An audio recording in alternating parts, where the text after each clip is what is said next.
नमस्कार विद्यार्थियों। पिछले लेक्चर में हम चोल प्रशासन की बात कर रहे थे, जिसके अंतर्गत हमने केंद्रीय प्रशासन के विषय में चर्चा की थी कि केंद्र में एक शासक होता था, साम्राज्य में एक शासक होता था। इसका तात्पर्य ये है कि प्रशासन जो था वो राजतंत्रात्मक और वंशानुगत था, और राजा के कुछ निजी सहायक होते थे जिन्हें कुड़न कोट्टन कहा जाता था। इसके साथ साथ उच्च अधिकारियों को पैरुंदनम और निम्न अधिकारियों को सिरुंदनम कहा जाता था, और जो प्रधान सचिव होता था उसे पोले नायकम कहा जाता था। इस प्रकार की हमने चर्चा की थी। आज हम आगे बात करेंगे प्रांतीय प्रशासन की और स्थानीय प्रशासन की। देखिए, यहाँ पर जो चोल साम्राज्य है, संपूर्ण साम्राज्य को प्रांतों में विभाजित किया गया था, और प्रांतों को मंडलम कहा जाता था। प्रांत को मंडलम कहा जाता था, और मंडलम अर्थात प्रांत का जो प्रशासक होता था उसे मंडल मुडाली कहा जाता था। प्रांत के प्रशासक को मंडल मुडाली कहा जाता था, और इसके साथ साथ प्रांतों के अपने अलग अधिकारी होते थे, अलग न्यायालय होते थे, और अलग से सेना होती थी।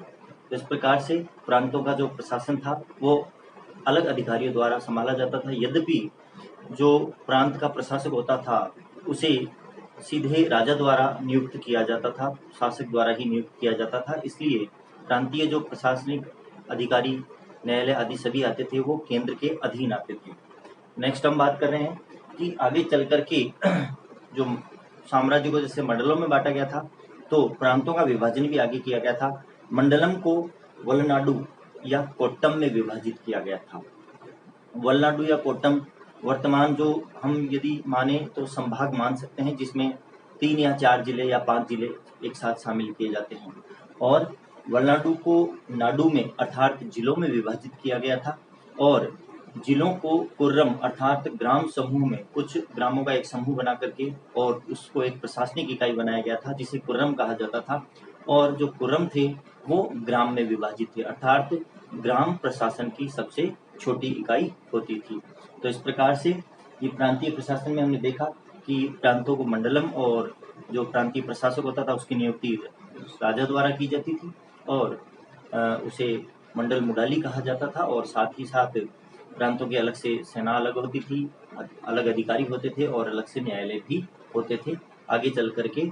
और प्रांतों का जो विभाजन है वो वलनाडु, उसके पश्चात नाडु, फिर कुर्रम और ग्राम में किया गया था। ग्राम प्रशासन की सबसे छोटी इकाई होती थी। आज हम बात करें नेक्स्ट आगे स्थानीय प्रशासन की। देखिए, चोल प्रशासन की सबसे महत्वपूर्ण विशेषता ये रही है कि स्थानीय जो प्रशासन है, स्थानीय स्तर पर ग्रामों को और नगरों को काफी स्वायत्तता प्रदान की गई थी। अर्थात स्थानीय स्वशासन का आधार हमें चोल साम्राज्य में देखने को मिलता है। जिस प्रकार से आज भी हमें स्थानीय स्वशासन देखने को मिलता है, जैसे नगरों में और ग्रामों में हमारे यहाँ जनता की अधिक से अधिक भागीदारी सुनिश्चित करने के लिए प्रशासन में जनता अधिक से अधिक भागीदार बन सके, इसके लिए स्थानीय स्वशासन को अपनाया गया है। उसी प्रकार से चोल साम्राज्य में भी स्थानीय स्वशासन को अपनाया गया था। ये इसकी एक बहुत बड़ी विशेषता थी। तो यहाँ पर उसको थोड़ा ध्यान से देखें। स्थानीय प्रशासन के अंतर्गत हम देखते हैं कि ग्रामीण और नगरीय स्तर पर स्थानीय स्वशासन की व्यवस्था की गई थी। अब ये जो स्थानीय स्वशासन है ये ग्रामीण क्षेत्रों में और नगरीय क्षेत्रों में किस प्रकार से कुछ जनप्रतिनिधि संस्थाएं होती थी जिनके माध्यम से ये प्रशासन चलाया जाता था। तो जनप्रतिनिधि जो संस्थाएं थी उनके अंतर्गत उर, सभा, महासभा और नगरम, ये जनप्रतिनिधि संस्थाएं थी। अर्थात जनता के प्रतिनिधि इनमें शामिल होते थे, और इन संस्थाओं के माध्यम से स्थानीय स्तर पर प्रशासन चलाया जाता था।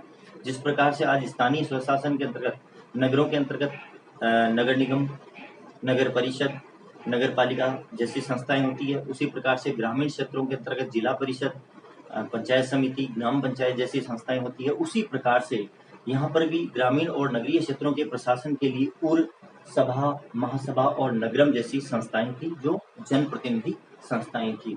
इन जनप्रतिनिधि संस्थाओं में जो सदस्य लिए जाते थे उनके लिए कुछ शैक्षणिक, आर्थिक और नैतिक जो मूल्य थे या जो योग्यताएं थी वो अनिवार्य की गई थी। अर्थात एक तो इन संस्थाओं के जो प्रतिनिधि होते थे उनका पढ़ा लिखा होना आवश्यक था, अर्थात वो शिक्षित होने चाहिए थे। दूसरा, आर्थिक रूप से भी वो सबल होने चाहिए थे, अर्थात स्वयं की भूमि पर बने हुए मकान में वो निवास करते हों। और इसी प्रकार से नैतिक योग्यता भी निश्चित थी कि चरित्र या नैतिक रूप से वह अच्छे चरित्र का व्यक्ति हो। तो इस प्रकार से जनप्रतिनिधियों के लिए जो जनप्रतिनिधि संस्थाएं थी, इनके सदस्यों के लिए कुछ योग्यताएं निश्चित की गई थी। और जो जनप्रतिनिधि या जो सदस्य इनमें निर्वाचित होकर के आते थे, उन निर्वाचित सदस्यों को पेरुमक्कल कहा जाता था। अर्थात जनता अपने में से कुछ सदस्यों को निर्वाचित करके इन संस्थाओं में भेजती थी प्रशासन चलाने के लिए, तो इन निर्वाचित सदस्यों को पेरुमक्कल कहा जाता था। नेक्स्ट हम देखते हैं कि ये जो जनप्रतिनिधि संस्थाएं थी, ये अलग अलग अपनी समितियां बनाती थी और बहुत सी विभिन्न समितियों के माध्यम से ये विभिन्न कार्यों को करवाती थी। जैसे समितियों के माध्यम से सिंचाई व्यवस्था के लिए अलग समिति गठित की जाती थी, भूमि विवरण के लिए अलग से समिति गठित की जाती थी, लगान एवं करों की वसूली के लिए अलग से समिति गठित की जाती थी। इसी प्रकार से मंदिरों की देखरेख की समिति अलग होती थी और न्याय आदि के प्रशासनिक कार्यों के लिए अलग समिति अपना कार्य करती थी। तो यहाँ पर ये जो जनप्रतिनिधि संस्थाएं थी, उर सभा, महासभा और नगरम, ये विभिन्न समितियों के माध्यम से विभिन्न प्रशासनिक कार्यों को करती थी। नेक्स्ट हम देखते हैं कि जो उर है, उर संभवतः एक ग्रामीण जनप्रतिनिधि संस्था थी। जिस प्रकार से हमारे यहाँ ग्राम पंचायतें होती है, संभवतः उसी प्रकार की कोई संस्था, ये जनप्रतिनिधि संस्था उर थी, जो ग्रामीण क्षेत्रों के अंतर्गत प्रशासनिक कार्यों की देखरेख करती थी। सभा और जो महासभा है, वो संभवतः नगरों की जनप्रतिनिधि समितियां होती थी और संभवतः इनमें केवल ब्राह्मणों को ही सदस्य बनाया जाता था। ब्राह्मण वर्ग के सदस्य ही इनमें शामिल होते थे। और नगरम जो है, संभवतः नगरम में व्यापारी वर्ग के सदस्यों को शामिल किया जाता था। जो व्यापारी वर्ग के सदस्य होते थे, उन्हें ही इनमें चुनाव जाता था, जो नगरों की देखरेख का कार्य करती थी। तो इस प्रकार से उर, सभा, महासभा और नगरम, ये जनप्रतिनिधि जो संस्थाएं होती थी, इनके माध्यम से स्थानीय स्वशासन को चलाया जाता था। तो यहाँ पर हम देखते हैं कि इस स्थानीय स्वशासन के अंतर्गत जो केंद्रीय हस्तक्षेप है, वो बिल्कुल न के बराबर था, अर्थात केंद्रीय हस्तक्षेप नगण्य था। ये अपने हिसाब से स्थानीय स्तर पर नगरों में, ग्रामों में ये जनप्रतिनिधि संस्थाएं अपना शासन चलाती थी और समय समय पर जो कर है वो साम्राज्य में केंद्रीय स्तर तक पहुंचा दिया जाता था। तो इस प्रकार से नगरों में और ग्रामीण क्षेत्रों में पर्याप्त स्वायत्ताएं प्रदान की गई थी। ये इस चोल प्रशासन की एक बहुत ही महत्वपूर्ण विशेषता रही है।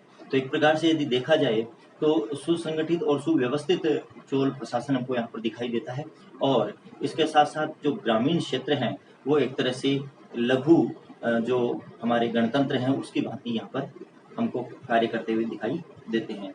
तो आज के लिए इतना ही। नेक्स्ट टॉपिक में हम सैन्य व्यवस्था, कर व्यवस्था आदि के विषय में चर्चा करेंगे। धन्यवाद।